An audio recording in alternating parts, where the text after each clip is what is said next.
I'd been driving trucks for 20 years, and I thought I'd seen everything a midnight highway could throw at a man.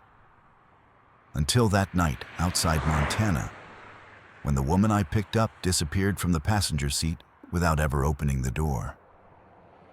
Her perfume stayed, so did the blood on the dashboard. You want to know the worst part? I found her name written on my own freight log, dated a week before she died. They say the road remembers, but what if it remembers you? Keep your headlights steady, because what happened next turned my engine into a confession booth and every mile into a lie.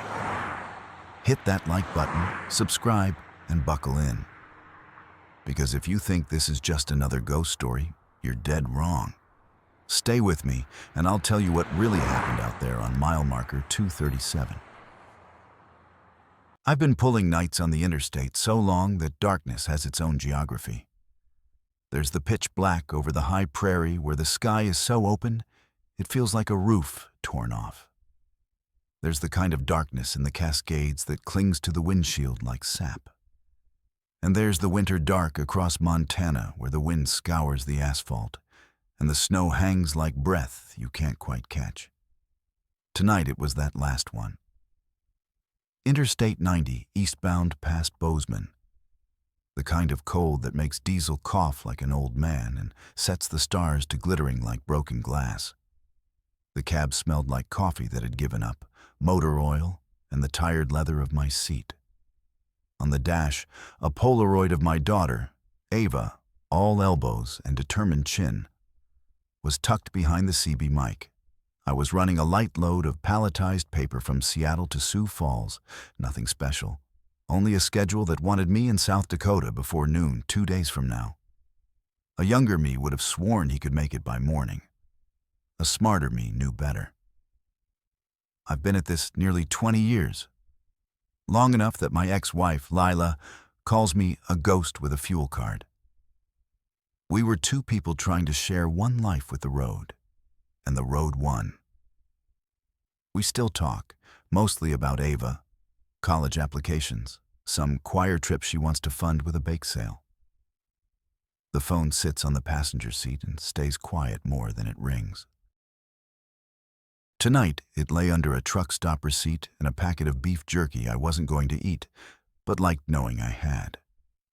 Snow feathered the lanes, the plow lines bright and clean. A ranch's porch light winked way off to the right, miles of pasture between.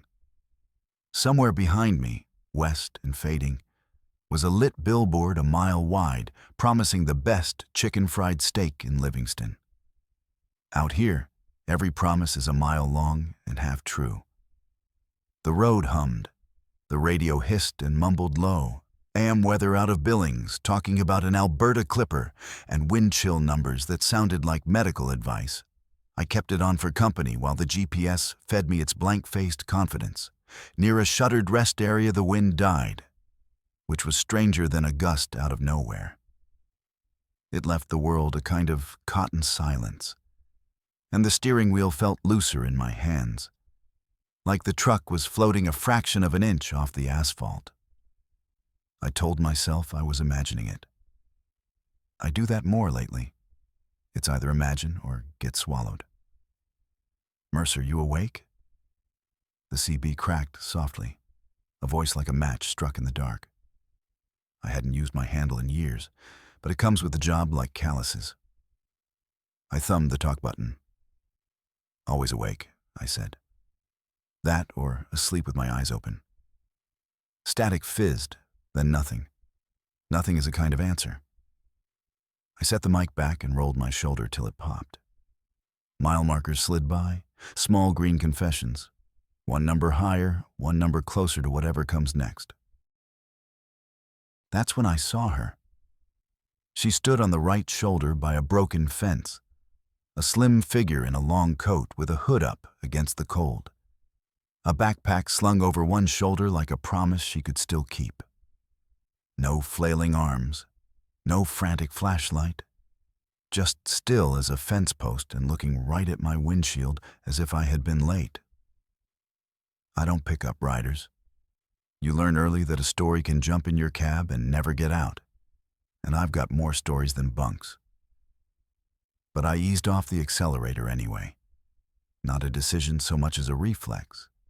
Like reaching when a glass is falling, like saying bless you to a sneeze. The truck took that shallow pitch forward when it loses speed, that nose-down confession, and I clicked the turn signal out of politeness to a highway where no one was. My headlights painted her pale. The coat was the sort you inherit from someone with better taste. Long and real wool, a hem that brushed the tops of winter boots, singed on one edge like it had kissed a wood stove.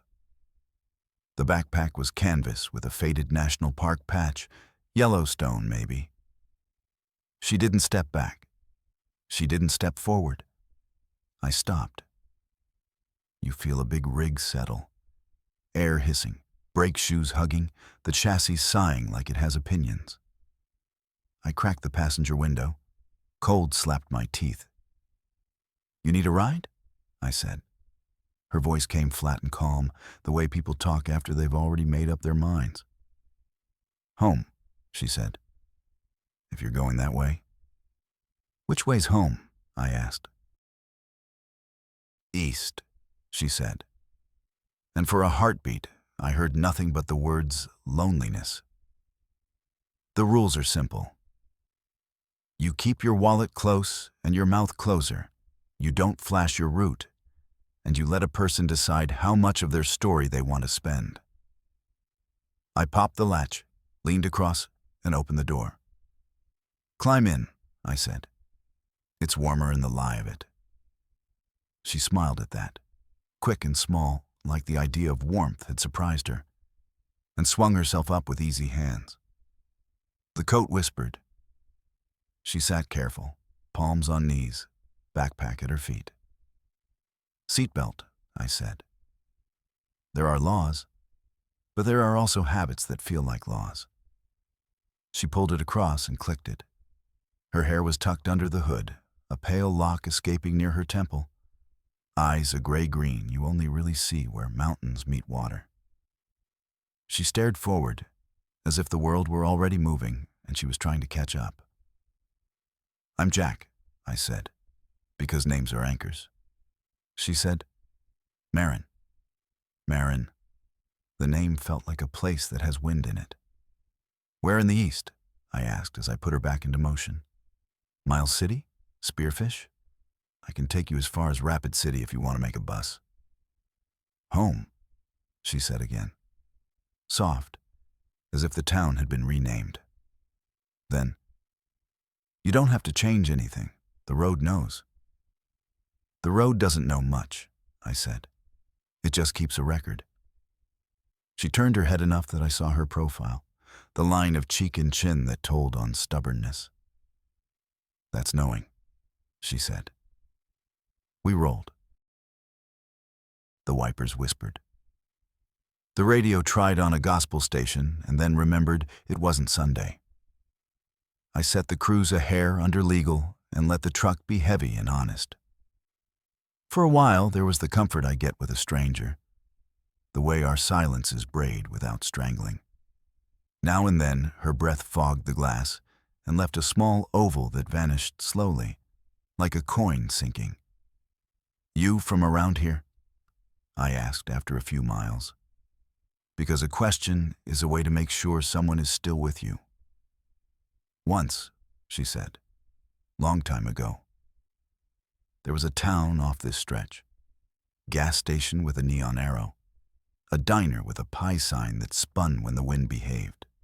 A dance hall by the river where the windows were always warm." I pictured what she said without trying. All roads used to run through someone's living room. "What happened to it?" I asked. "Fire," she said. "Not cruel, not kind. Just the fact setting down between us like a third passenger." "When?" I heard myself ask, and realized I didn't want the answer. She watched the night. "It doesn't matter," she said. "There are nights when time folds. You've driven through some." The GPS hiccuped. For a blink the map vanished and blinked back with the route drawn not as purple certainty, but as a black thread with no labels, like a vein on a wrist. It showed an arrival time that made no sense. 2 o'clock in the morning, set down on the screen like a fortune cookie strip. Then it went honest again and displayed numbers I recognized. "Old unit," I said, patting the dash. "It likes to spook me." "Maybe it's tired," she said. "Maybe we all are," I said. We passed a closed way station. The sign's bulbs buzzed behind frost as if dreaming they were bees. A few miles on, a green board said there was a town ahead I'd never heard of. That happens. Names change, exits sprout like weeds.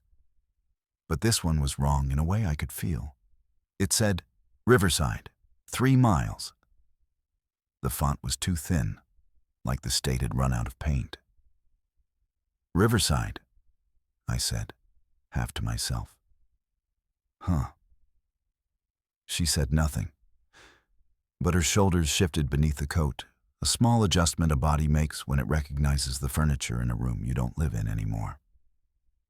I passed on the left a chain station from way back, the kind with a lopsided neon donut and the price board with numbers that didn't match any decade. The canopy light flickered a stubborn orange. A hand-painted sign in the window said "Open," which in winter Montana can also mean "We hope." "We can stop," I said. "Coffee?" "I'm fine," she said. "But thank you." "You sure?"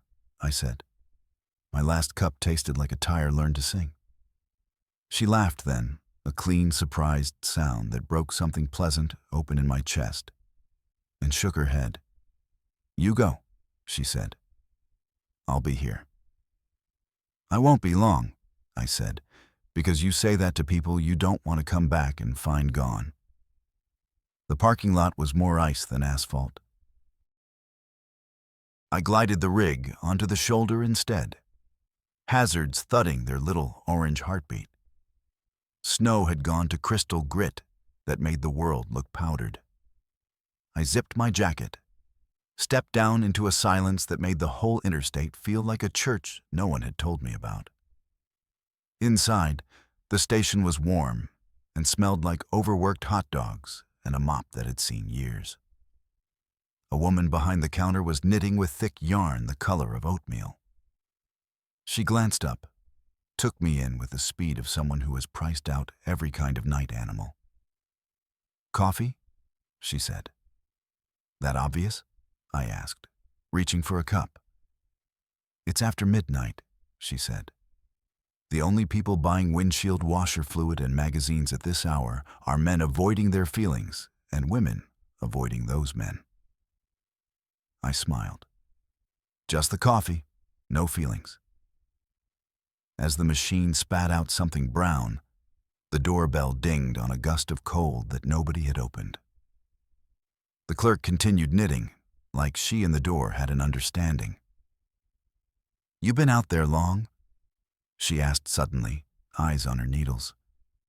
"Since Missoula," I said.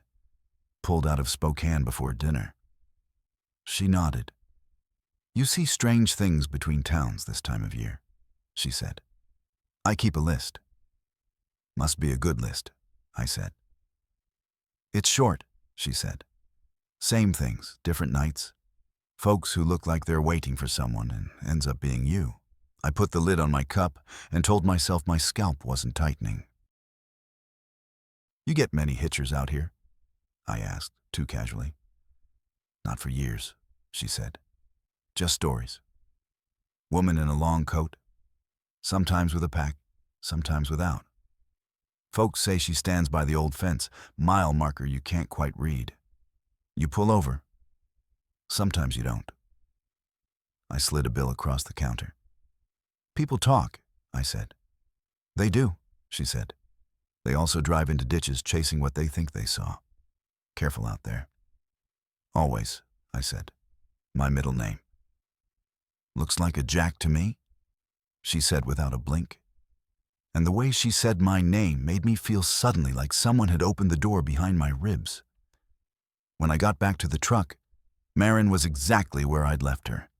Hands folded neat, eyes on the glass like she was watching something out there trace itself in frost. She turned when I climbed in. "Good coffee?" she asked. "Honest coffee," I said. "Which is the best kind when you can't get good." We slid back onto the interstate. Heads-up display of nothing. The tires found their hum. Snow teased again, then lost interest. Marin's breath fogged the window at the exact spot where her reflection would have been if the glass had cared. "You ride with a lot of drivers?" I asked. "Only the ones who stop," she said. And that line did a slow lap around the inside of my skull before it found a place to sit. A few miles later, the GPS gave up completely and went black. I slapped it, and it blinked awake just long enough to print a single sentence in thin gray letters. "Route found, 39 miles to destination." Then it surrendered to the dark. "39 to where?" I said, mostly to the machine. Marin didn't look over. "Home," she said. And I believed she meant a place you can return to only by driving forward through what you left. I kept my eyes on the right lane. Every now and then the world flexed, billboards with slogans from some other decade. A road sign that called Livingston Miles City. A glimpse of a dance hall by a river that the modern bridge had long ago erased. It was late, and I knew how a brain starved of sleep will cut old film into new. But there was a rhythm to it, like a song I half recalled. "Tell me something true," she said suddenly. "What kind?" I asked. "Any kind," she said, "as long as it's yours." I tapped the wheel. "I used to think the road would fix me," I said finally. "That if I put enough miles between me and the worst day would lose interest." "Did it?" she asked. "It learned to keep up," I said. I felt rather than saw her nod.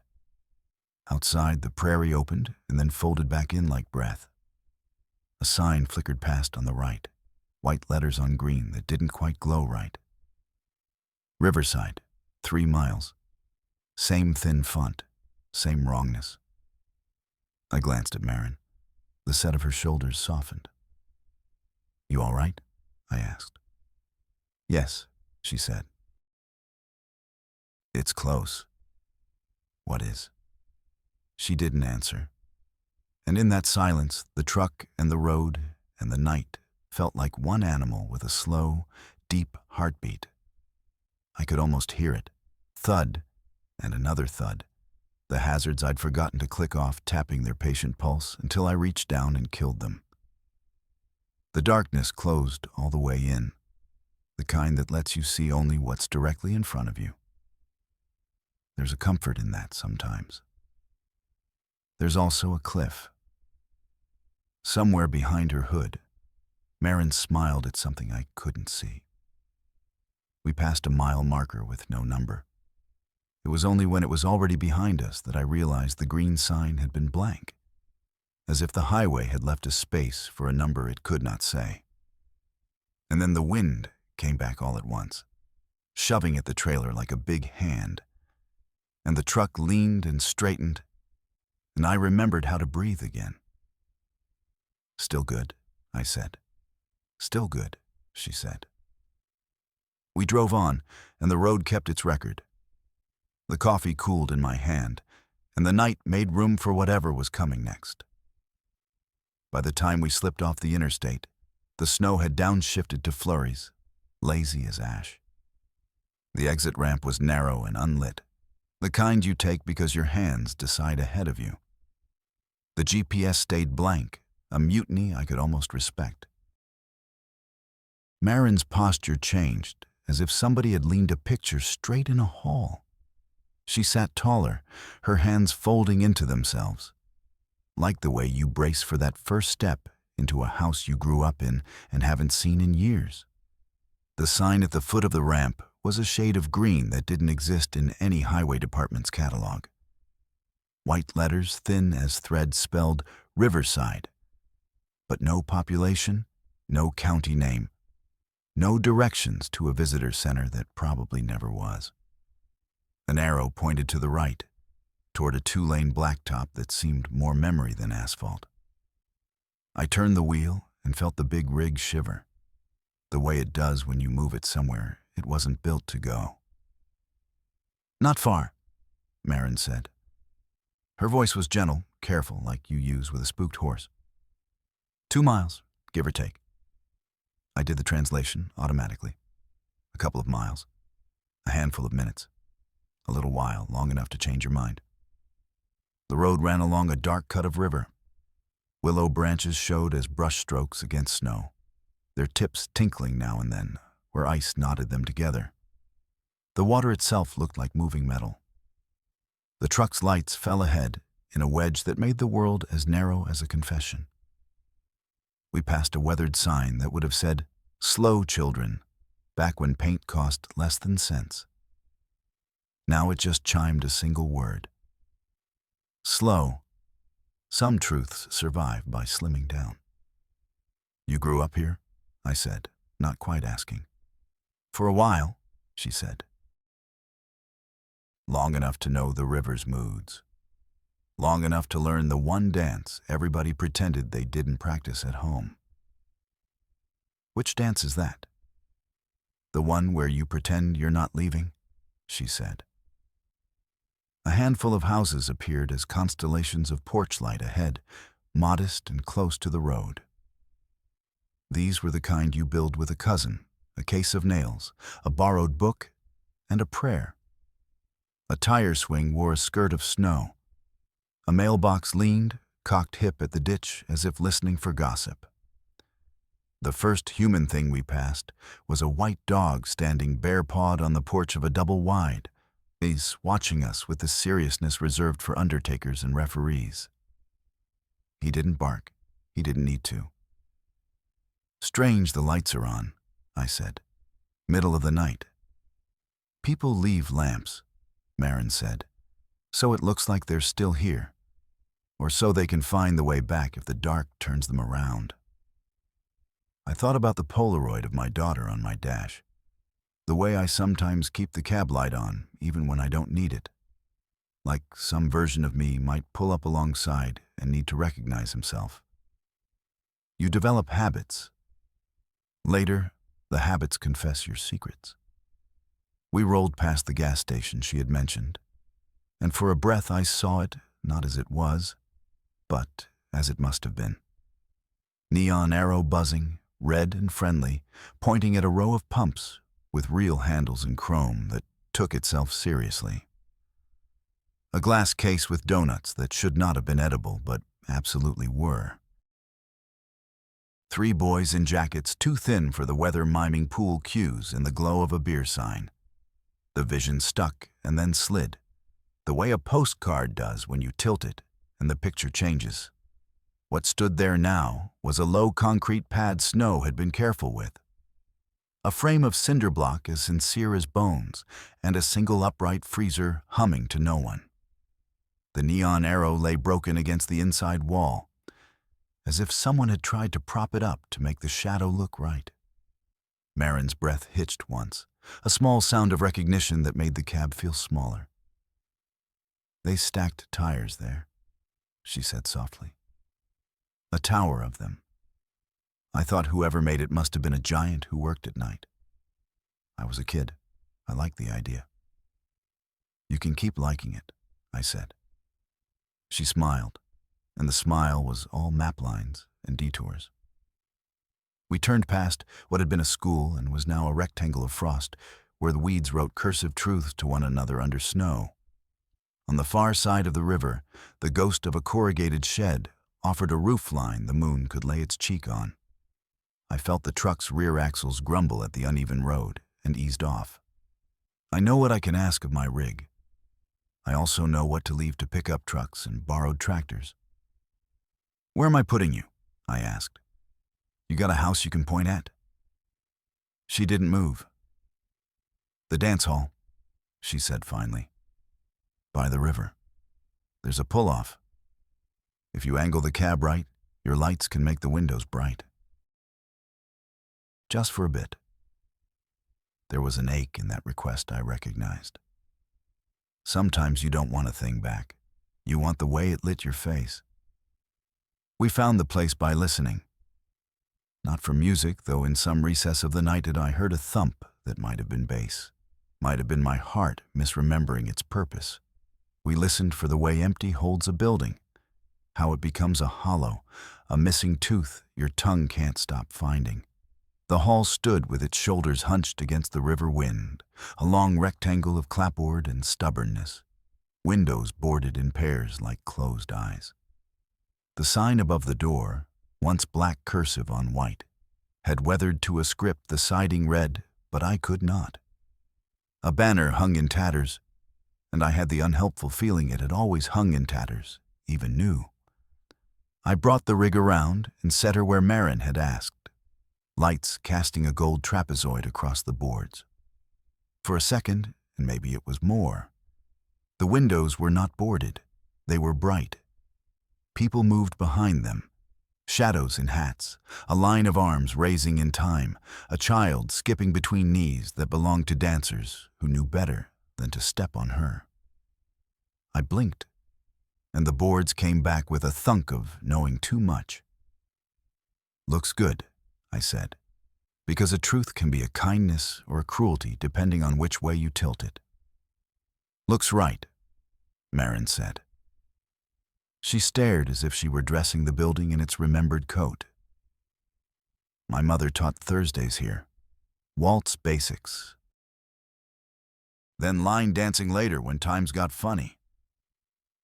"What was your favorite?" I asked. She considered.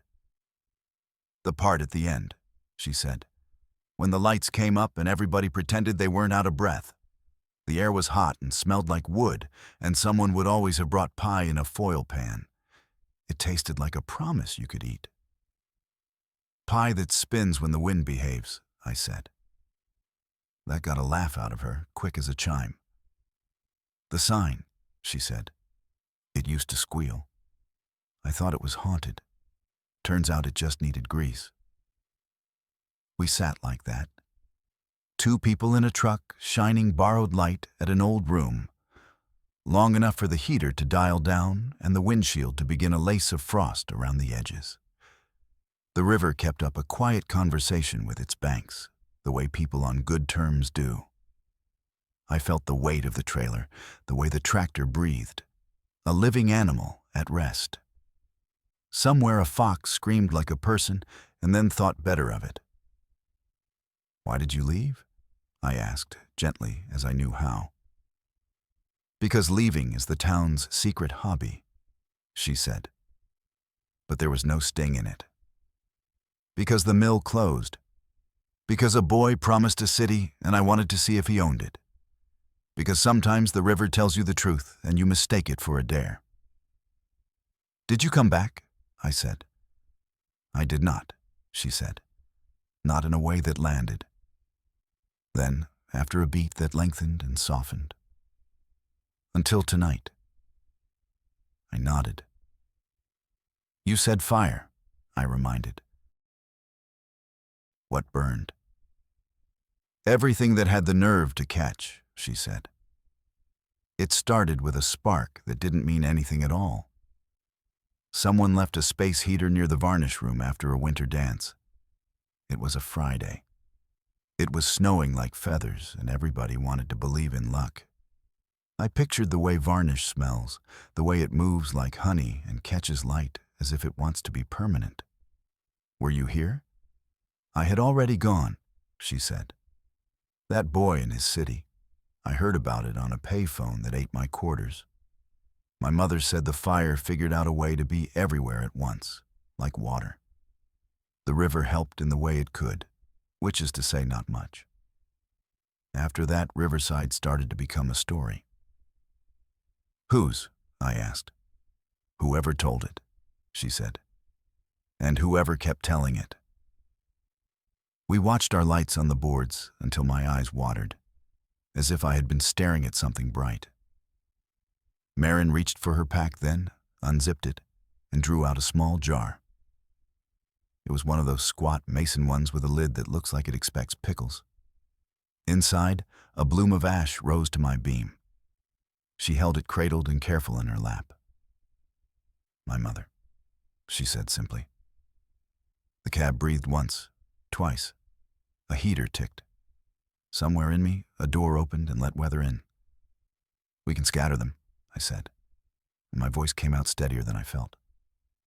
"Where she'd want." "She used to say the boards drank music," Marin said, "that the floor held it.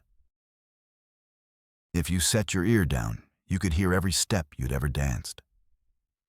She touched the jar. I thought I'd give the floor something back, or the river. She loved both.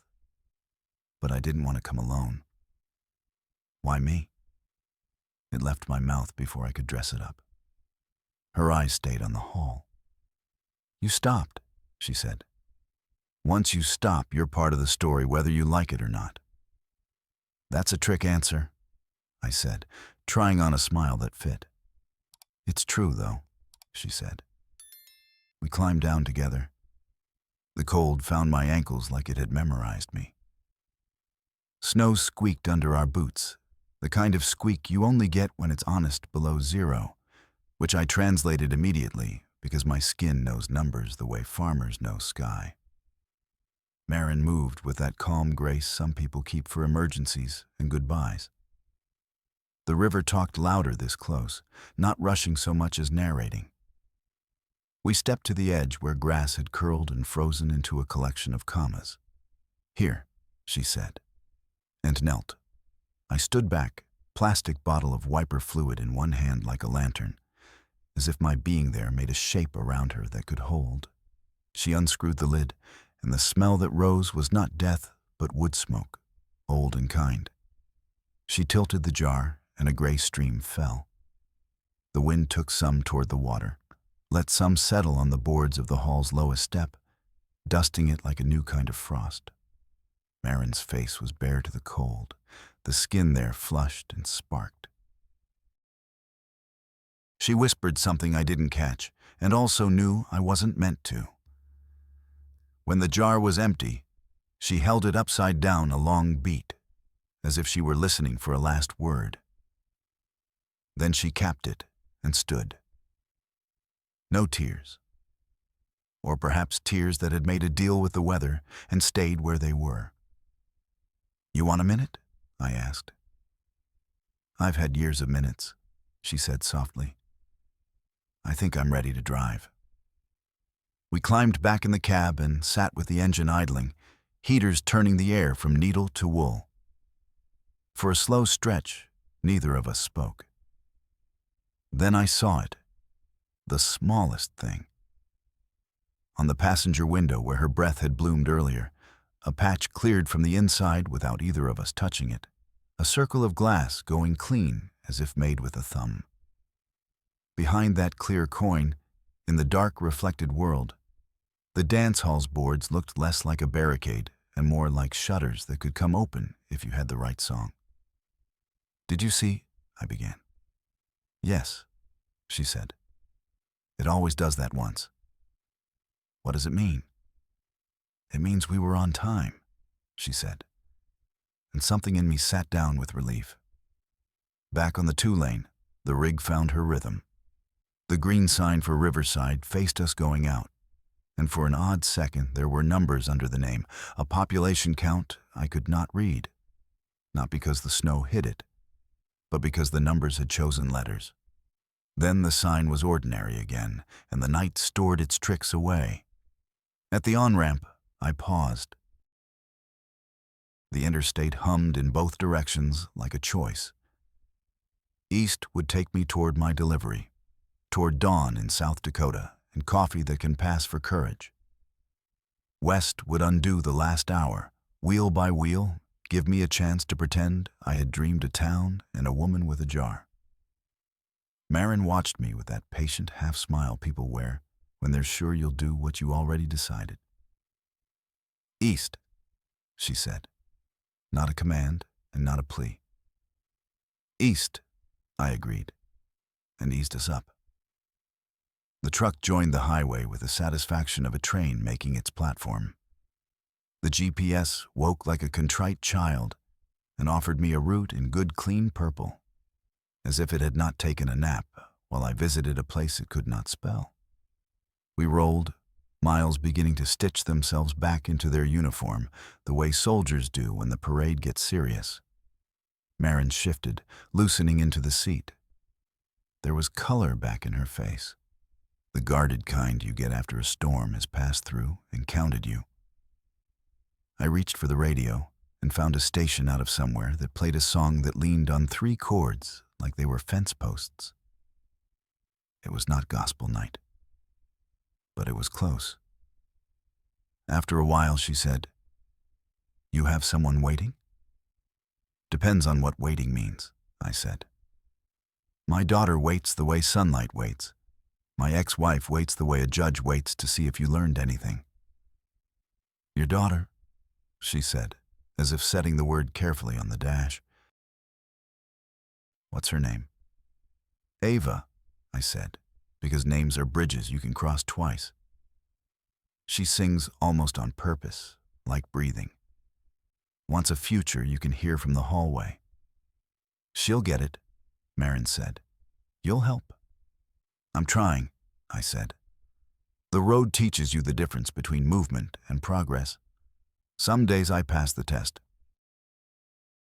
"Tonight you did," she said, and I did not argue.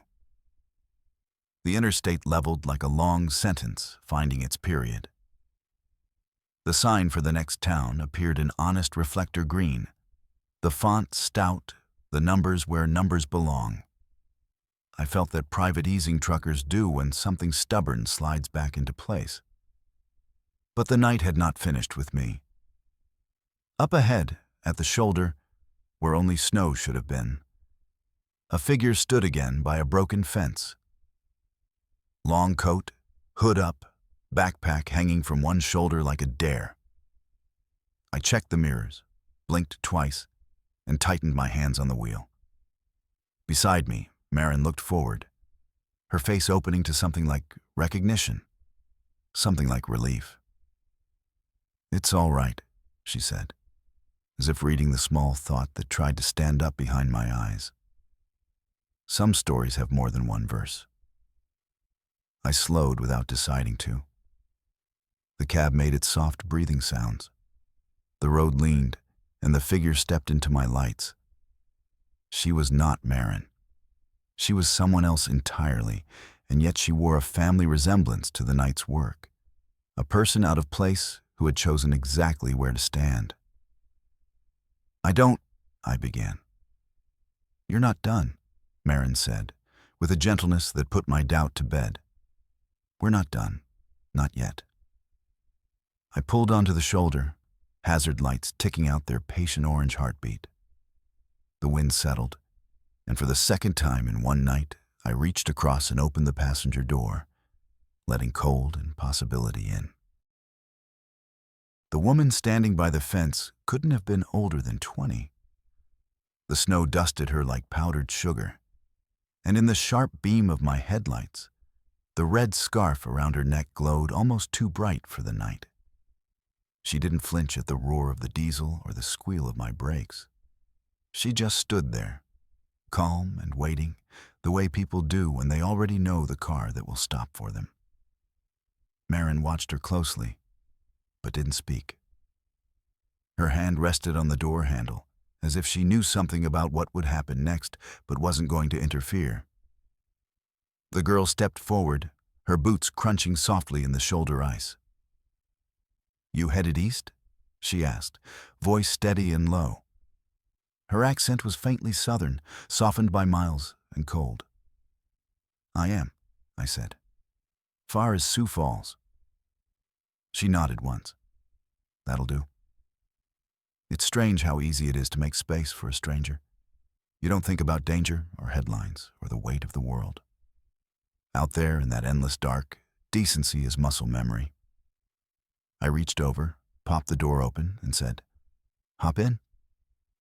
She climbed up quick, the scarf trailing behind her like a comet's tail.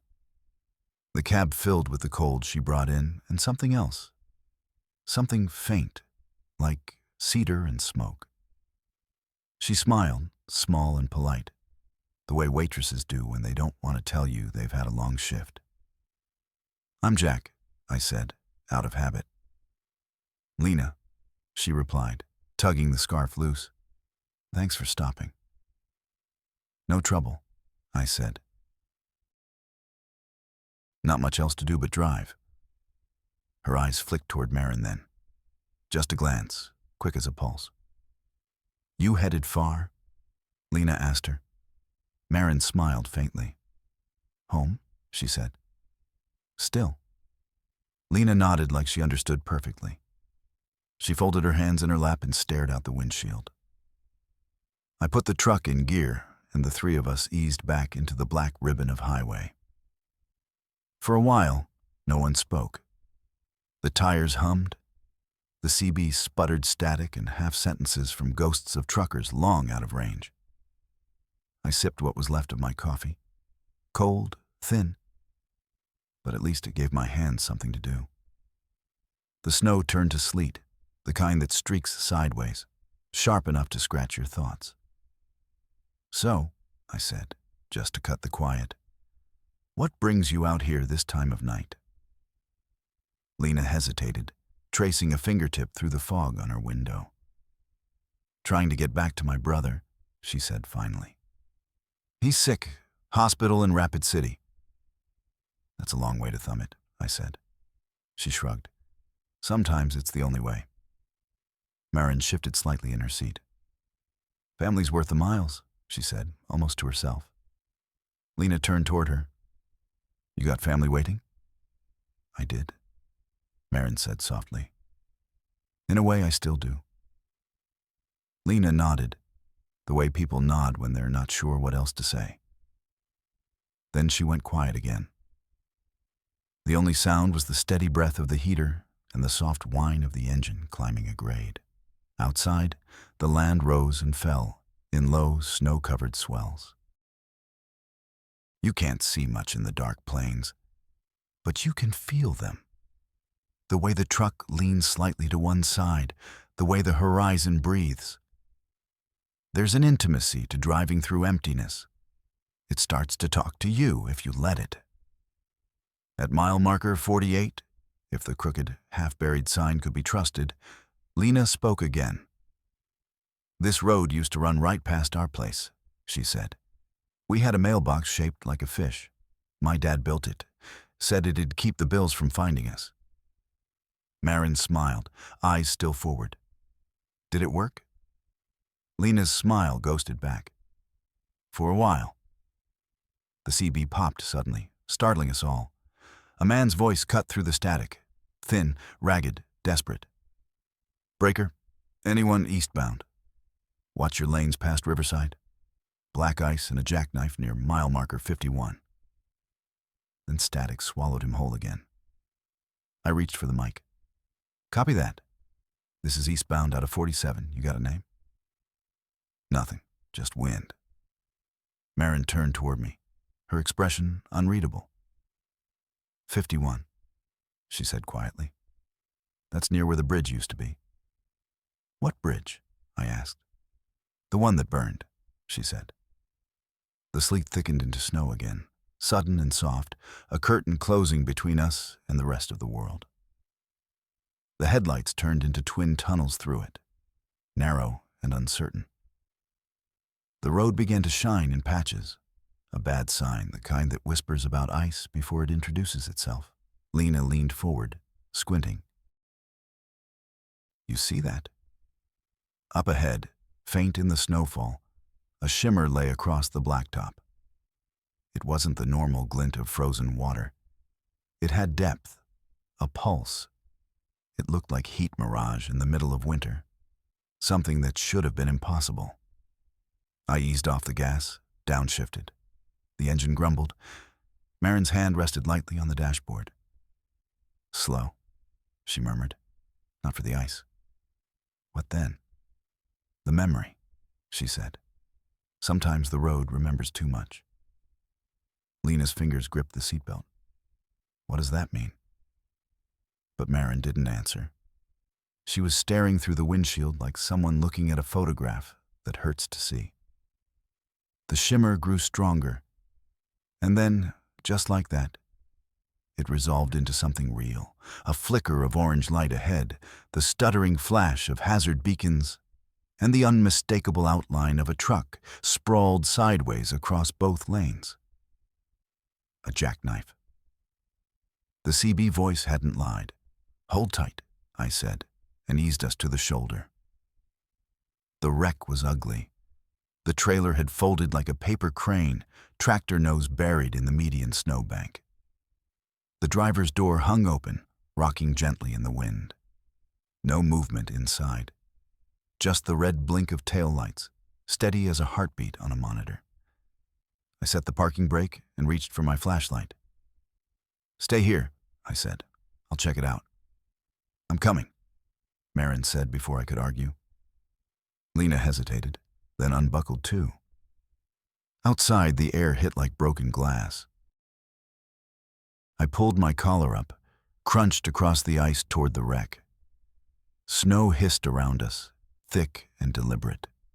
The smell hit first, antifreeze, diesel, the faint metallic sweetness of blood you can almost imagine.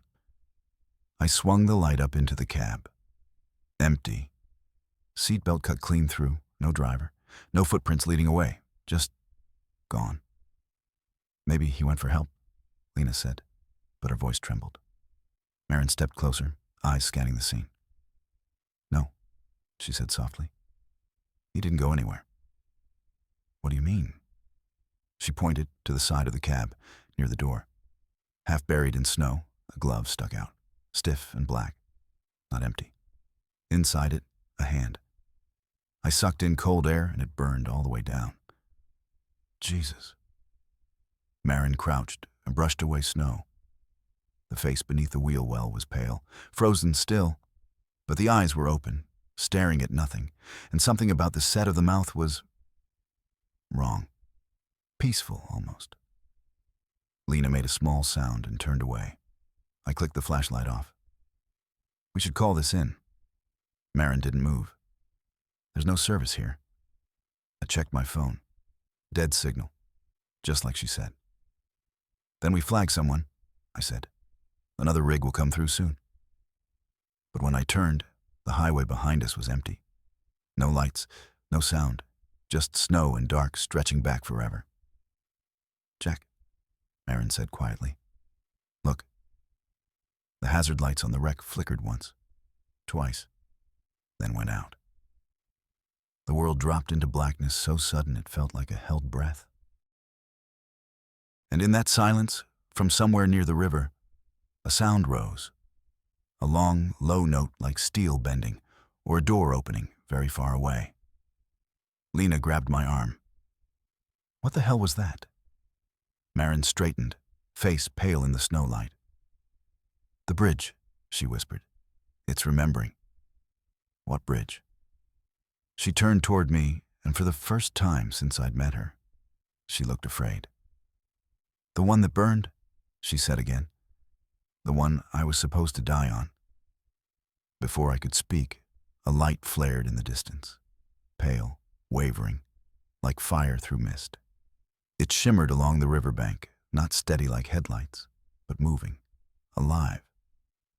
And through the snow, I saw shapes. People, maybe half a dozen, walking slow along the water, their outlines glowing faintly as if lit from within. Lena gasped. "Jack, you see that?" "I do," I said, "and I wish I didn't." The shapes moved toward the old bridge ruins, their steps leaving no mark in the snow. One paused, turned toward us, and lifted a hand. Not a wave, more a beckon. "Come." Marin's breath left her in a sigh that sounded like relief. "They're waiting," she said. "Who?" "My mother," she said. "And the others." I shook my head. No, we're leaving, now." But she didn't listen. She stepped forward, into the drift, into the wind. The red scarf Lena had left in her lap slid to the floor of the cab behind me, forgotten. "Marin," I shouted, but she kept walking. The light from the river touched her face, turning her skin to gold, her hair to flame. She smiled once, brief and bright, and said something I couldn't hear over the wind. Then she vanished into the snow. The river light pulsed once, twice, and went out. For a moment, there was nothing but dark and the slow beat of my heart. Then Lena whispered, "She's gone." I swallowed hard, throat raw. "We're getting back in the truck," I said. "Now." We climbed in, slammed the doors, and sat there breathing hard, the engine idling low. I glanced at the passenger seat. The jar that had held Marin's mother's ashes sat there again, lid sealed, clean and unbroken, as if it had never been opened. Lena's hands were shaking. "Jack, what just happened?" I stared at the jar. "I don't know," I said, "but I think the road just kept its promise." The snow eased. The world began to move again. I put the rig in gear, turned east, and drove. Behind us, the wrecked truck was gone. Only unbroken snow stretched where it had been. And on the passenger seat, the red scarf fluttered once, though the cab was sealed tight, and then lay still. The miles after Riverside felt wrong. Too quiet, too smooth. The kind of quiet that settles over a hospital corridor after visiting hours, when the machines hum and everyone pretends not to be listening for the last breath. I kept one hand on the wheel, the other drumming the dash, because silence like that has to be broken or it starts crawling under your skin. The highway ahead stretched black and empty, and the snow, what was left of it, had gone thin, nervous, like it didn't want to be caught falling anymore. Lena sat beside me, the red scarf coiled in her lap. She hadn't spoken since we left the ruins. Her face was pale, that pale you only see under fluorescent lights or bad news. I thought about asking if she was okay, but what answer could make sense anymore? Marin was gone. The jar was back. The wreck had vanished. And the road, the damn road, pretended nothing had happened. The GPS had revived itself, smug and normal. It claimed Rapid City was 200 miles ahead, ETA 5 hours and change. Like the past hour hadn't folded itself inside out. Like time had only taken a quick smoke break. "You should get some rest," I said finally, because it was easier than saying, "Did you see her disappear?" "I can't sleep," Lena said, voice small but steady. "Every time I close my eyes, I see her face, the way she looked before she walked into that light." I nodded. "Yeah, me too." For a while, we just drove. The road signs came and went, small green lights promising gas, food, and hope, at exits that looked the same. The radio only offered static. Even the CB was dead. Then Lena said something that made my stomach clench. She wasn't afraid. What? Marin. When she saw them by the river. She wasn't scared. She knew them, I said, eyes fixed on the road. Her mother, the people from that town. Lena shook her head. No, not just that. She belonged there, like she'd been waiting her whole life for someone to come take her home. I didn't answer, because there was nothing safe to say. The truth was pressing hard against the inside of my chest, trying to find a crack. When I looked in the side mirror, the road behind us was dark, too dark. Not the kind you get from distance or cloud cover, but the kind that swallows headlights whole. A moving patch of absence. I glanced again. Nothing there. Maybe it was just the snow playing tricks.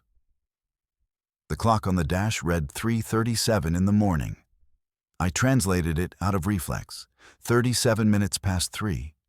I didn't know why, except it made the world feel more real when I turned numbers into words. Numbers had failed me before. Words, at least, stayed human. Lena was staring out her window. "You ever think," she said softly, "that the road remembers everyone who ever drove it? Like it keeps their stories under the asphalt?" "I've thought worse things," I said. "My brother used to say the world has a memory," she continued. "Said every time you drive through a place, you wake something up, even if it's just for a second." "Your brother sounds like a poet," I said. "He was," she said, her voice trailing off on that word, was. The truck ate up another 10 miles before she spoke again. "He worked construction out near the Badlands. 2 summers back, the rig he was driving went off an embankment. They said the brakes failed. They found him 2 days later." I tightened my grip on the wheel. "I'm sorry." She nodded, looking down at the scarf. "I made this for him. Red was his color. He said it looked like fire. He liked that, being noticed from far away." The words fell heavy between us. Outside, the snow turned to mist, ghosting over the pavement in thin silver sheets. "Lena," I said after a while, "why were you really out there tonight?" She didn't answer right away. Her breath fogged the glass, small and even. Then she said, "Because I dreamed he called me. Said he was waiting. I didn't even think about it. I just packed a bag and started walking, like something was pulling me." "Dreams can be mean that way," I said quietly. "Or true," she countered. "Depends who's dreaming." The mist thickened, curling around the cab in slow spirals. Visibility dropped fast, like a curtain lowering in an empty theater.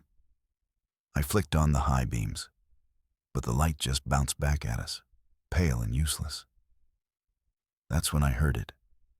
A low hum, just beneath the sound of the engine. Not a mechanical rattle or a bad bearing, but something alive, vibrating through the frame.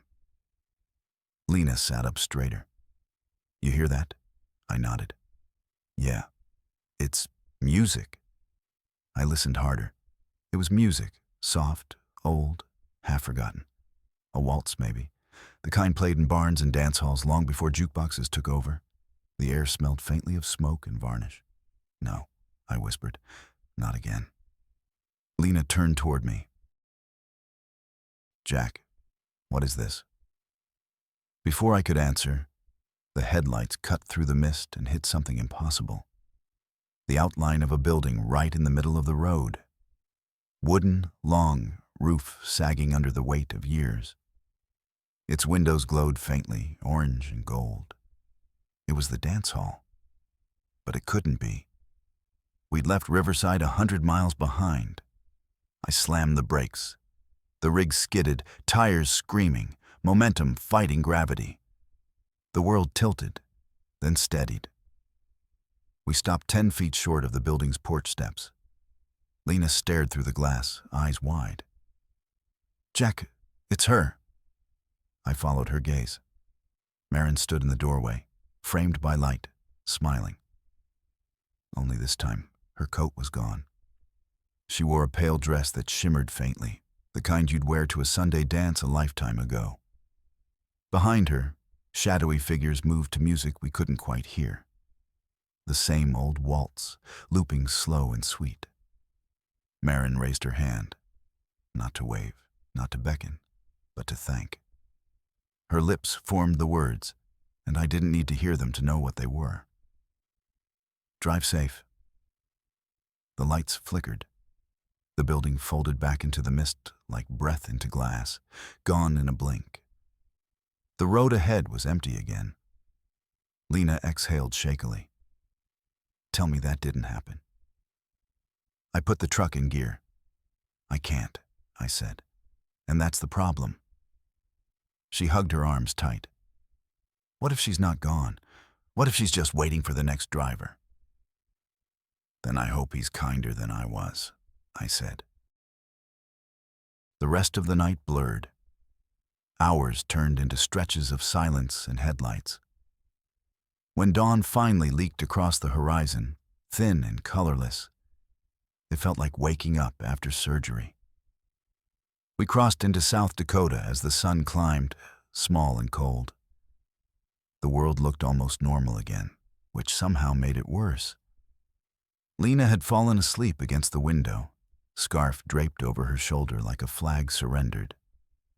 I drove quietly, thinking about ghosts, about roads that don't forget, and about the people who stand in the snow waiting for someone to stop. Somewhere behind us, the interstate wound back through the place where a town once stood. Riverside, a place that had burned and danced and remembered. And somewhere in that white silence, I swear I heard the faint echo of a waltz. 3 beats, soft as a heartbeat. 1, 2, 3, 1, 2, 3. Then nothing. The morning light was thin, an old nickel polished a dull shine. The highway stretched ahead like a scar that refused to fade. The mist had burned off, leaving only frost along the shoulder that caught the sunlight and made the world look gentler than it felt. Lena was still asleep. Her breathing was soft, shallow, the kind of rest that doesn't go deep, it just floats on top of exhaustion. The red scarf had slipped to the floor again. I let it stay there. Some things prefer the ground. The CB hissed back to life around 9 o'clock, mumbling bits of trucker chatter, weather warnings, road closures, football scores. Normal noise. It was like the world had decided to pretend it hadn't gone insane a few hours earlier. I played along. At the next fuel stop, a place called Marty's Gas and Dine, though it didn't look like Marty or Dine had been there since the 90s. I pulled in to top off and breathe something other than recycled cab air. The station was quiet, except for the hum of a freezer full of forgotten popsicles. A man in a grease-stained cap stood behind the counter reading a newspaper that had given up long ago. "Morning," I said. He grunted something that might have been the same. As the pump clicked into the tank outside, I poured myself bad coffee from a pot that smelled like patience and regret. "Cold one?" I said. "Colder last night," he replied without looking up. "That right?" He nodded, eyes still on the paper. Heard the eastbound lanes froze solid past the bridge near Riverside. Jackknife. Whole section closed for hours. I froze, the cup halfway to my lips. "Anyone hurt?" "Didn't say. State Patrol went out around 2 in the morning. Came back empty. Said there wasn't nothing there when they got there." I set the cup down. "Empty? Not even tire tracks," he said, turning a page. "Somebody must have been drinking or dreaming." I laughed once, too loud. "Yeah, dreaming." He looked up finally, eyes narrow. "You all right, friend?" "Just tired," I said. "Long haul?" He nodded and went back to his paper. The coffee tasted like cardboard, but I drank it anyway. When I came back out, Lena was awake, watching the gas station through the windshield. "Where are we?" she asked. "South Dakota border, about an hour west of Rapid City." She rubbed her eyes. "You look like you saw a ghost?" I smiled without humor. "I keep seeing the same one." She studied me for a long moment, then said, "You think she's gone for good?" "I think the road decides that," I said. She frowned. "That's a hell of a thing to believe in." "Yeah," I said, "but it's what I've got." We pulled back onto the highway. The miles fell away again, each one too familiar. By noon, we hit Rapid City. The skyline wasn't much, just a handful of low buildings and a water tower trying its best. But after the last night, it looked like civilization reborn. I dropped the rig in the lot behind a diner called Betty's Eat and Get Out, killed the engine, and stretched till my bones protested. "Food?" I asked. Lena nodded. "Real food." Inside, The air was thick with bacon and coffee and the hum of conversation that had no ghosts in it. The waitress was short, round, and smiling because she hadn't yet realized the day was long. "2 specials," I said, sliding into a booth. "You want grits or hash?" she asked. "Both," Lena said before I could answer. "That's a spirit," the waitress said and winked. While we waited, I watched the window. Trucks rolled by, ordinary as breathing. A radio behind the counter played something country and tired. I caught myself tapping my fingers to it, 3 slow beats. Waltz time. "You ever wonder," Lena said, stirring her coffee, "if we're supposed to finish something for them?" "Who?" "Marin, her mother, the people in that town. Maybe they're stuck because nobody remembers them right." I shook my head. "I'm a truck driver, not a preacher. I move boxes, not souls." "Maybe this time's different," she said.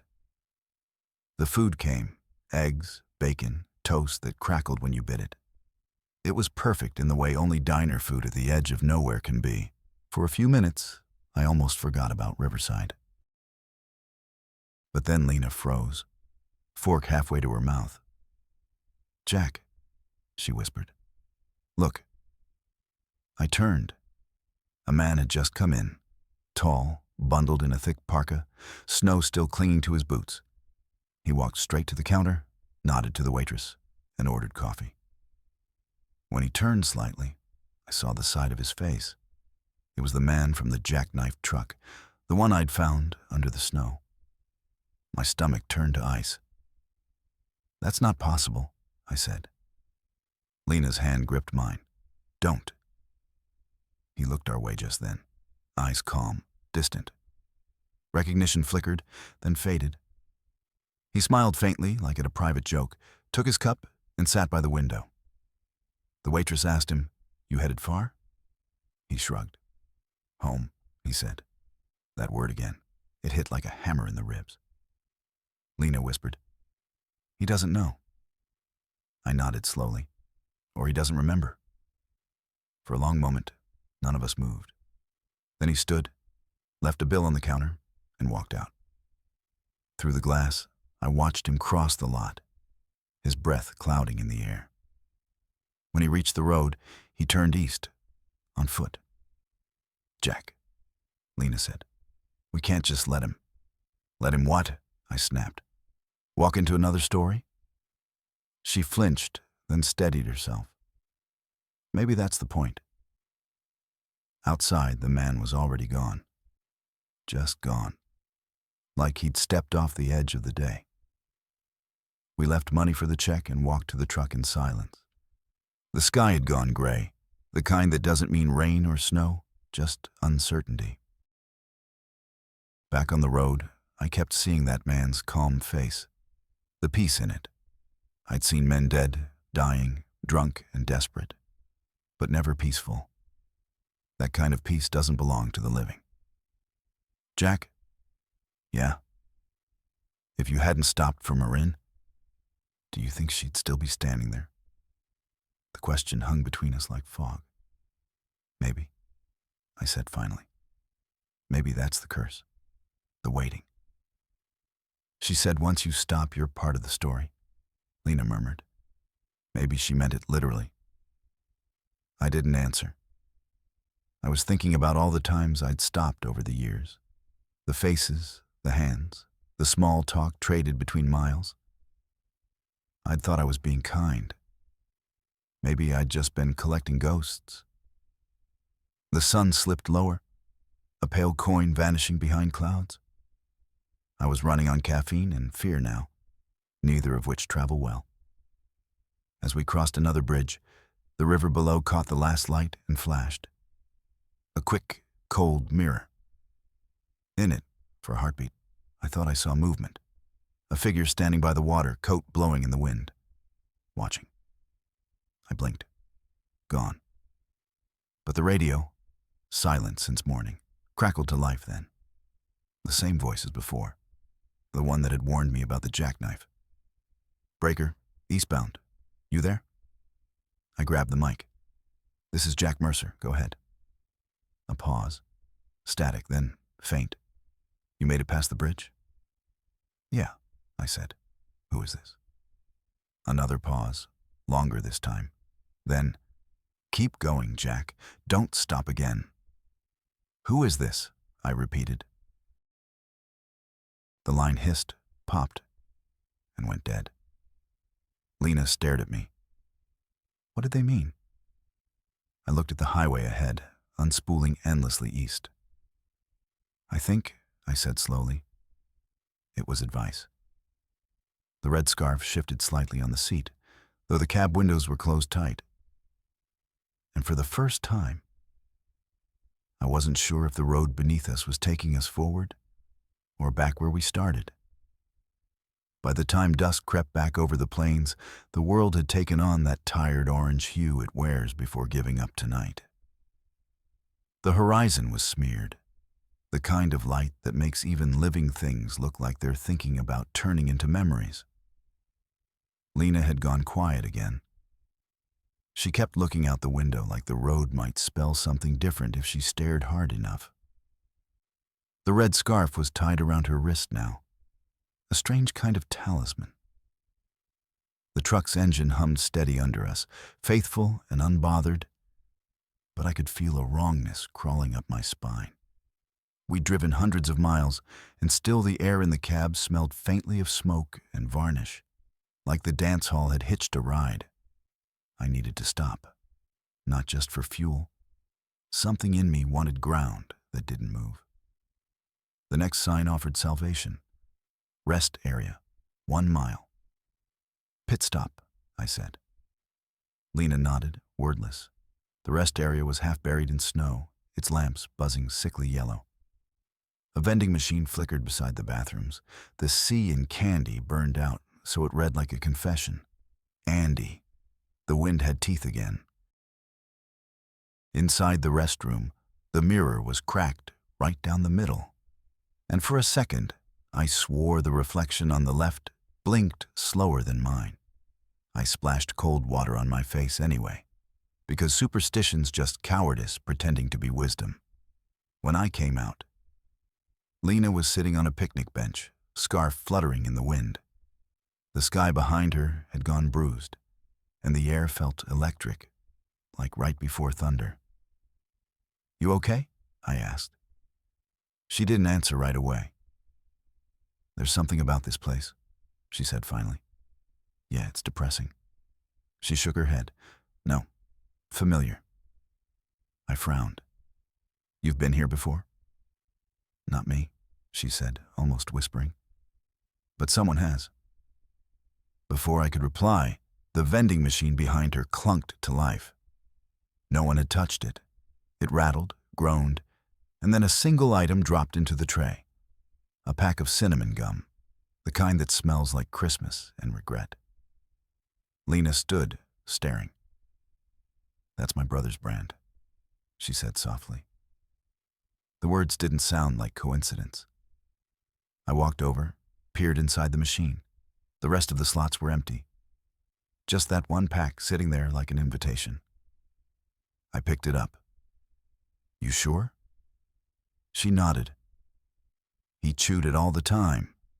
Used to stick the wrappers under the dashboard of his truck, said it brought luck." "You're telling me the ghosts are using vending machines now?" She didn't smile. "I'm telling you they're trying to talk." I didn't want to believe her. But the pack was warm in my hand, like it had just been dropped there by someone breathing. "Let's get out of here," I said. We started back to the rig, our boots crunching through old snow. Halfway there, I froze. Someone was standing beside my truck. A man, tall, coat flapping in the wind, his back to us. Lena's voice came out a whisper. "Jack, that's him." "The driver from the wreck," I said. He turned. It was him, the same man from the diner, the same calm face. Only now there was something off. His eyes reflected the truck's lights wrong, too bright, like glass instead of life. "Evening?" he said politely, as if we were all just neighbors meeting on a front porch. What are you doing here? I managed. He looked past me to the road stretching east. Trying to get home. Lena stepped forward. You already are, she said softly. The man smiled, but it was thin, like he was wearing the expression out of habit. No, he said. Home's further on. I shook my head. You don't have to keep walking, friend. It's over. Whatever happened out there, it's done. He tilted his head, studying me. You think roads end just because you stop driving? Before I could reply, a gust of wind tore across the lot, hard enough to make the truck rock. The lamps flickered, and for a split second, the man wasn't there. Just snow swirling where he'd stood. Then, as the light steadied, he reappeared, standing 20 feet away, near the exit back to the highway. Lena grabbed my sleeve. Jack, look! The red scarf around her wrist had started to unravel. The loose end lifted into the air, tugging toward him like it wanted to go. Don't move, I said. But she was already stepping forward, her eyes wide, her hair whipping in the wind. Wait, she called out to the man. Please, tell me what you want. He stopped, turned slowly. Same as you, he said, to finish the drive. Then he began to fade. Not vanish. Fade like mist sliding through fingers. First his coat, then his face, until only his eyes were left. 2 cold sparks suspended in the air. And then they blinked out. The scarf's loose end dropped, lifeless. Lena stood trembling, clutching it to her chest. He's gone, she whispered. Really gone? I exhaled. Let's hope so. Back in the cab, neither of us spoke for a long time. The heater blew weak, the hum of the road filling the silence when we finally pulled out. I tried to make sense of it, but sense had long since abandoned ship. Finally, Lena said, Do you ever wonder if the road's just a loop? That it keeps replaying whatever it can't let go? Then we're part of the loop now, I said. She nodded slowly. Maybe that's why it found us. I looked at her then, really looked. Her face was pale, but her eyes had changed, calmer, brighter. You think it's done? I asked. For him, maybe, she said. But not for me. I didn't ask what she meant. The next few miles passed in silence, broken only by the occasional rattle of the trailer. Somewhere outside, the world was turning, pretending not to notice us. Then, faint through the CB, came a single transmission, crackling, distant, the voice unmistakable. Marin. Keep going, Jack, she said. You're almost there. And before I could reach for the mic, the signal was gone. Lena looked at me, eyes wide. Almost where? She whispered. I didn't have an answer. But the GPS lit up again, drawing a new route in pale blue, a detour I hadn't chosen. Destination, mile marker 237. Estimated arrival, 1:24 in the morning. And underneath that, in small gray text that made my skin crawl. Route recalculated, returning home. By the time midnight started leaking through the seams of the world, I was running on nerves and caffeine. The road had emptied completely.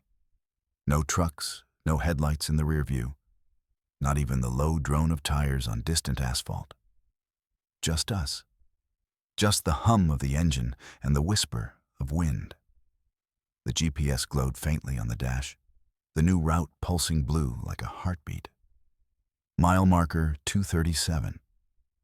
The screen claimed it was only 30 miles ahead, but every mile we drove stretched longer than it should, like time was pulling itself thin.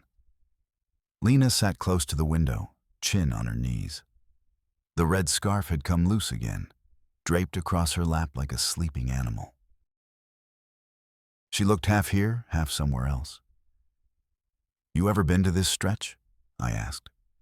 She shook her head. Not that I remember. Funny, I said. Feels like we're heading backward. She didn't reply. At 12:45, the fog started. Not the kind you see in cities or along rivers. This was thicker, heavier. It didn't drift. It stood. The headlights cut through only a few yards before the dark swallowed them whole.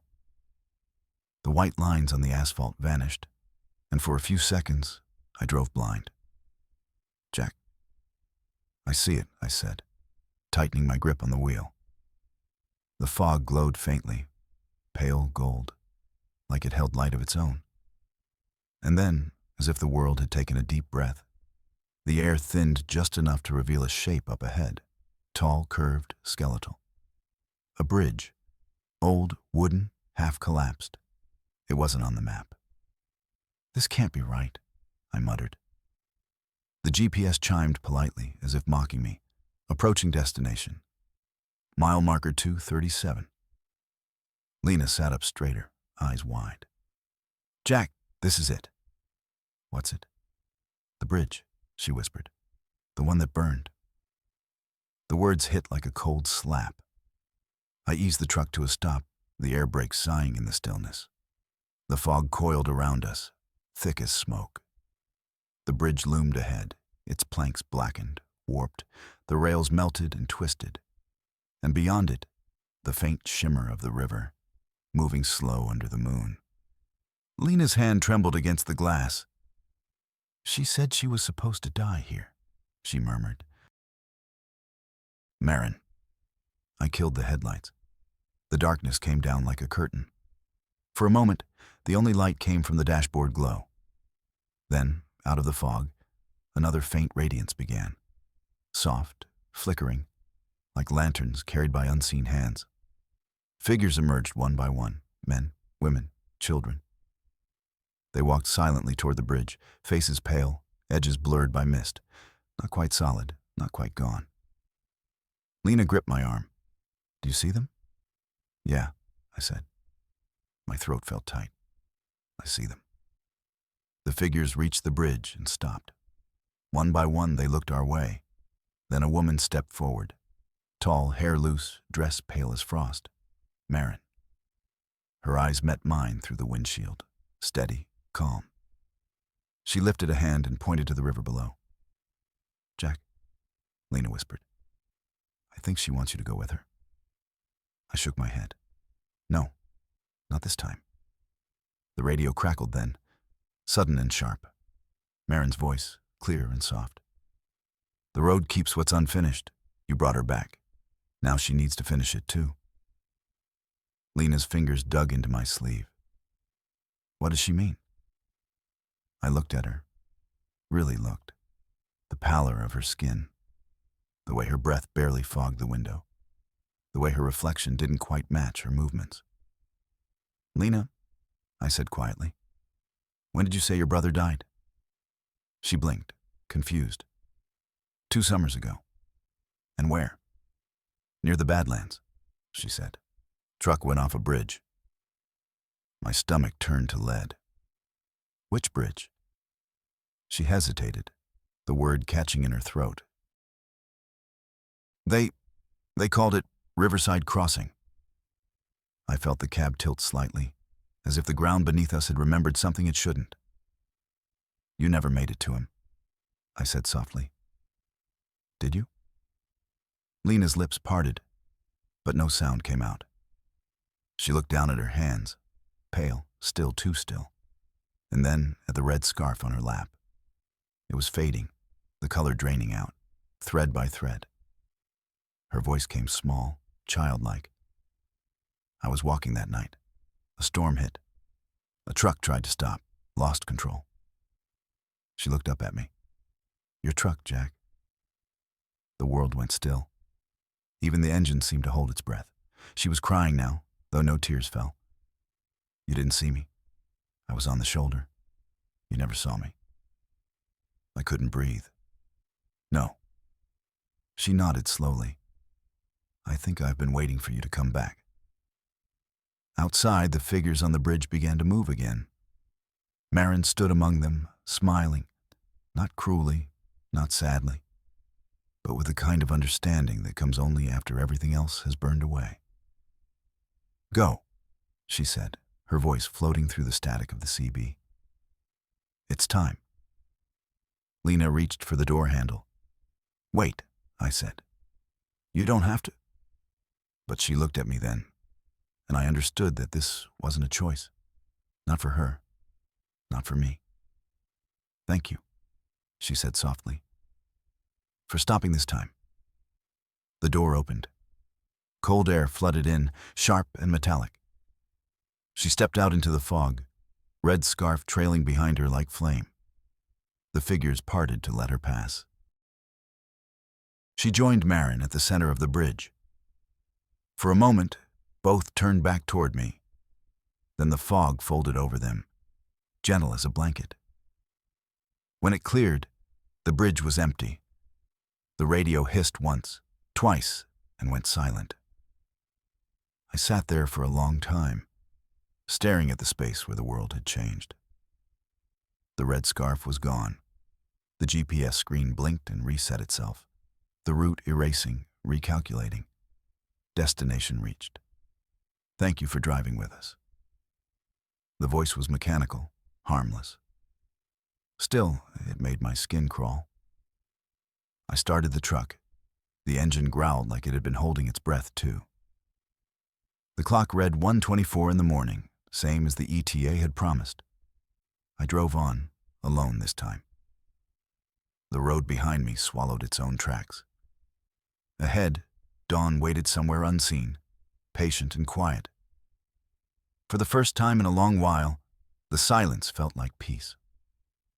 By the time dawn broke, the snow had turned soft, melting in streaks that made the asphalt look like it was bleeding light. I'd driven through the night without meaning to, my body running on autopilot, brain caught somewhere between memory and disbelief. The GPS had reset itself again. Blank map, no destination.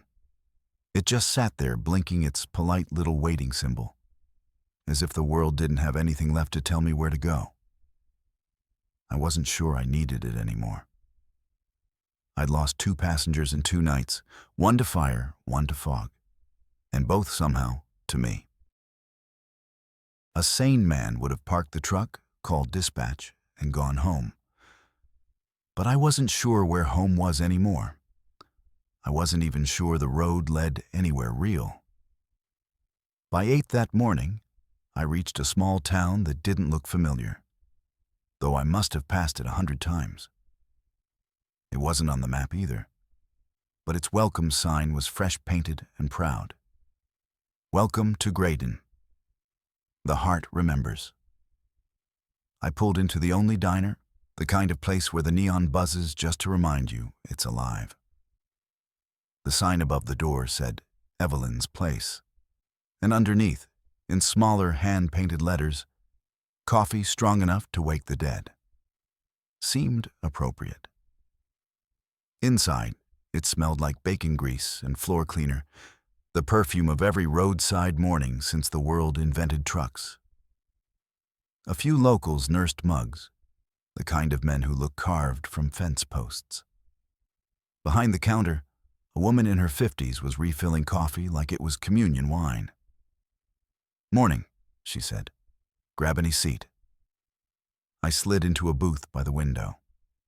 The sunlight hit the chrome napkin holder just right, throwing thin lines across the table like prison bars. "What'll it be, hon?" she asked, pen poised. "Black coffee," I said, "and whatever's hot." "Everything's hot if you wait long enough." She smiled like she'd been saying it for 20 years. I managed a small grin back. As she walked away, I noticed a corkboard near the door. Yellowed flyers, faded business cards, a few missing person posters gone brittle around the edges. One of them caught my eye. Missing. Lena Carpenter, age 20, last seen on Highway 90 near Riverside. If you have information, contact local authorities. My stomach dropped. The date at the bottom read almost 2 years ago. The waitress returned with my coffee and a plate of eggs. "You all right, sugar? You look like you've seen a ghost." "I think I have," I said quietly. She laughed. "You and everyone else in this town." "What do you mean?" She poured herself a cup, slid into the seat across from me, uninvited. "Every trucker that comes through Graydon's got a story. Woman by the river, girl with a red scarf. Some say they ride along for a while, then vanish. Me, I think this stretch of road eats loneliness for breakfast." I stirred my coffee. "You ever see them yourself?" "Once," she said. "Long time ago. Drove nights delivering pies to rest stops. Saw a man waving by the bridge. Looked solid as you do now. Pulled over, blinked, and he was gone. Nearly ran off the road." She sipped her cup, eyes narrowing. "Why? You see something?" I thought about lying. But then I realized the truth had already passed me on the highway and wasn't planning to stop again. "I gave them both a ride," I said. "Marin and Lena." The mug froze halfway to her lips. "You what?" "They were real," I said. "For a while. Until they weren't." She stared at me a moment, searching my face for the punchline. When she didn't find one, she set her mug down gently. "People have been telling that story here since before I was born," she said slowly. "Always 2 names. Though sometimes they change. Sometimes it's a mother and son. Sometimes sisters. Sometimes strangers. Always the same place, though. The bridge that burned, and the one who stops." "The driver," I said. She nodded. "He always survives. Carries them a little ways down the road until they find what they're looking for. Then he keeps driving." I swallowed hard. "You saying this happens over and over?" "Maybe the road's got a memory," she said. "Maybe it needs people like you to help it remember right." I looked out the window. The highway shimmered faintly in the morning heat, almost like it was breathing. "You sound like you believe it," I said. She smiled sadly. "Belief's cheaper than therapy." I paid, left too big a tip, and stepped back into the cold. The sun was climbing now, sharp and clear, but the shadows still clung to the corners of the street like secrets. As I crossed the lot, I noticed a rusted memorial plaque near the curb. It leaned at an angle, half hidden by frost, in memory of those lost at Riverside Crossing, 1995. May the road remember their names. I crouched down, brushed the snow off. 2 names were still legible. Marin Keller, Lena Carpenter. The rest had weathered away. I stood there for a long time, the wind cutting through my jacket, until the hum of my rig idling pulled me back to myself. When I climbed in, the GPS screen flickered to life again on its own. A single message filled the display. "Thank you for remembering." Then it blinked out. The radio hissed softly, then tuned itself without my hand touching the dial. A song drifted through the speakers, an old waltz, scratchy and distant, the same one I'd heard by the river. For a moment I let it play. I even smiled. "Guess the road got its ending," I said to no one. And from somewhere deep in the cab, faint and familiar, a woman's voice answered, half laughter, half sigh. "Drive safe, Jack." I didn't jump this time. I just nodded, put the rig in gear, and rolled east. As I passed the city limits, the welcome sign caught the sun just right. And for a heartbeat, the words "beneath the heart remembers" seemed to shimmer into something else. The road forgives. Maybe it was the light. Maybe not. Either way, I kept driving. By the time I crossed into Iowa, the world had gone back to pretending. The weather held steady at cold but not cruel, the sky a lazy sheet of gray that made the horizon blend into itself. I'd been on the road for hours without thinking, just driving, watching the white lines tick away like seconds. But the farther I went, the less real it all felt. Every exit ramp looked too familiar. Every billboard seemed a copy of the last. It was like the world had been stuck on repeat and nobody'd noticed. By noon, I started seeing mile markers that made no sense. 226, 230, then 237 again. My hands tightened on the wheel. No, I whispered. Not again. The radio clicked on by itself. No static this time. Just that same slow waltz, humming low beneath the engine's growl. I turned the knob hard to the left. The music didn't stop. The GPS blinked awake. It shouldn't have. I'd turned it off hours ago. The display was blank except for a single phrase written across it. Mile marker 237. Never ends. I slammed the heel of my hand against it. The words shimmered, then dissolved into static light. The road curved slightly, and up ahead, the fog rolled in again. Not thick yet, but gathering, like a crowd that hadn't decided what it wanted. No, I said again, louder this time. You already had your ending. But the road didn't answer. Then the CB cracked alive, a burst of static followed by a voice I didn't recognize. It wasn't Marin or Lena, deeper, older, tired. Breaker, this is eastbound out of Des Moines. You hearing this, Jack Mercer? I hesitated, then picked up the mic. This is Jack Mercer. Go ahead. You're running the Ghost Mile. The words dropped like stones. The what? That stretch of road between what was and what should have been. Happens to drivers who can't let go. You keep circling it till you learn how to leave. I gripped the mic tighter. What the hell are you talking about? Check your mirrors. The line went dead. I glanced left, then right. At first, nothing. Then, movement. In the passenger side mirror, faint but steady. Two figures walked along the shoulder, keeping pace with the truck. Marin in her pale dress, Lena beside her, red scarf trailing like a flag in the wind. Neither looked at me. They just walked, calm, silent, as if the miles themselves belonged to them now. The fog thickened, swallowing everything except the road directly ahead. I tried to press the gas, but the truck resisted, engine whining without power. The RPM needle stayed frozen. Come on, I muttered, hitting the wheel. Not tonight. The CB crackled again. Same voice, low and deliberate. You can't outrun it, Mercer. It's not about them. It's about you. Me? I shouted. I didn't ask for any of this. Nobody asks. The road finds the unfinished. You left something behind. The mic slipped from my hand, hit the floor, and kept buzzing faintly. In the mirror, Marin and Lena had stopped walking. They stood side by side, looking straight at the cab now. The expression on Marin's face wasn't sorrow. It was understanding. Lena's was softer, forgiving. I swallowed hard.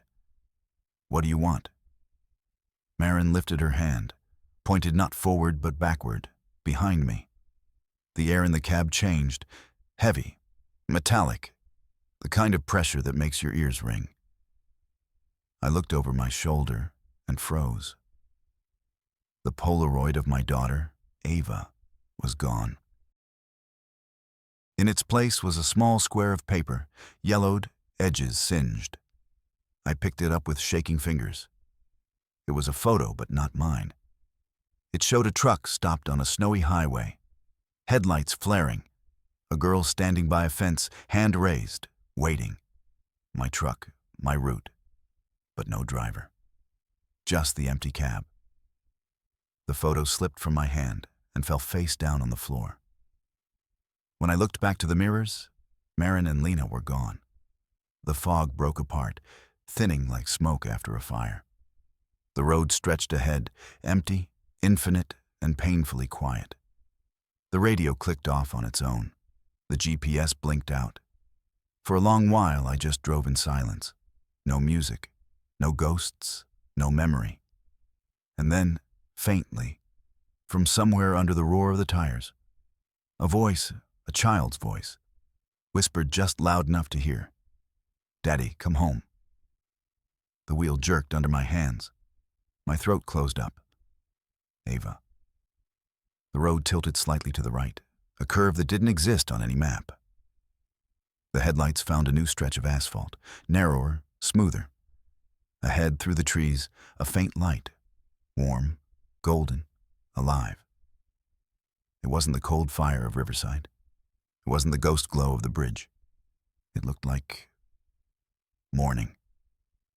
The voice came again, clearer this time. "You don't have to drive anymore." I blinked hard, hands white on the wheel. My chest ached. The air smelled like sunlight on wood floors, like pancakes and old laughter. The kind of scent that only exists in memory. Ava's laugh. Lila's voice calling from the kitchen. A home I'd left behind, chasing miles that never ended. I eased my foot off the accelerator. The truck slowed, rolling gentle toward the light. The dashboard flickered once more. End of route. The GPS screen went black. I closed my eyes. For the first time in years, I let the engine idle without thinking about where to go next. Outside, the light grew warmer, wrapping the cab in gold. And then, like every long night that finally remembers morning, the road simply stopped. The light didn't blind me. It welcomed me. It pooled through the windshield soft as sunrise over a river. For the first time in my life, I didn't feel the weight of the wheel, or the ache in my shoulders, or the drone of the tires under me. Everything slowed, even thought. The world around me stretched wider. The truck's hum faded to a heartbeat. The road ahead stopped being asphalt and started being memory. Little pieces of everything I'd driven past, but never really seen. Gas stations at 2 a.m, rest stops full of lost souls. The endless hum of white lines blinking by like Morse code for the lonely. I pulled over without knowing why. Maybe because you can't cross into morning at 60 miles an hour. When the rig stopped, the silence came down like snow. Thick, patient, forgiving. I stepped out. The air was warm now, carrying that smell of new light. Wet grass, a hint of diesel, and something like home cooking. The road behind me shimmered faintly, all silver and smoke. It looked like a long scar healing itself. Someone stood in the distance. A small figure, hand raised. Ava. She looked exactly the way I remembered her the day I left for my first long haul. Hair tangled from sleep, wearing my old flannel shirt over her pajamas, grinning with a missing tooth. For a second, I couldn't move. My legs forgot what walking was. Then I heard her laugh, clear, bright, real. "Daddy, you took the long way," she said. My throat closed around everything I'd never said. I took a step forward, then another. The ground felt soft, almost buoyant. "I didn't mean to," I said. "Got lost, I guess." She shrugged, simple as kids do. Everybody does. Behind her, shapes moved, familiar, faint. Marin in her pale dress, Lena with her red scarf waving in the gentle wind. They smiled but didn't speak. They didn't need to.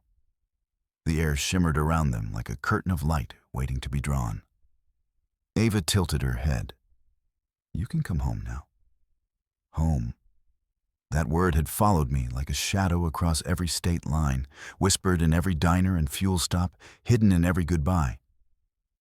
I took another step forward, but before I reached her, I stopped, because home wasn't there. It wasn't some glow waiting at the end of the road. It was the weight in my chest, the faces I carried, the ghosts I'd helped find peace. Marin, Lena, even that driver. They'd all been looking for their way home. And maybe, so had I. I looked back once, over my shoulder. The truck waited, idling quietly. Its lights glowed steady and real. It looked solid, alive, a part of the world I still belonged to. I knelt, smiled at Ava through tears I didn't bother to hide. "Not yet, sweetheart," I said. "There's still road left for me." She smiled, soft and knowing, the way kids do when they understand more than they should. "Okay," she said. "Then drive safe." The light around her brightened until she was only a silhouette. Then it folded in on itself like dawn pulling the night closed. And she was gone. The wind stirred once, carrying the faint scent of cinnamon gum and wood smoke. When I climbed back into the cab, the Polaroid was back on the dash, Ava's smile frozen forever in mid-laughter. Beside it, something new, a small folded scrap of paper. In neat handwriting, it read, "The road remembers, but it forgives too."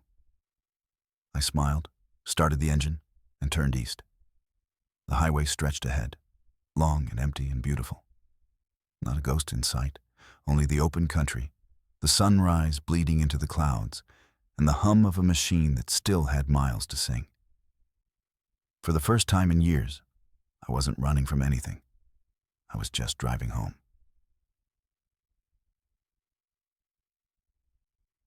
Thank you for listening to this story. If you liked it, give it a thumbs up, subscribe to the channel, and share your thoughts in the comments. Your support inspires new stories to come.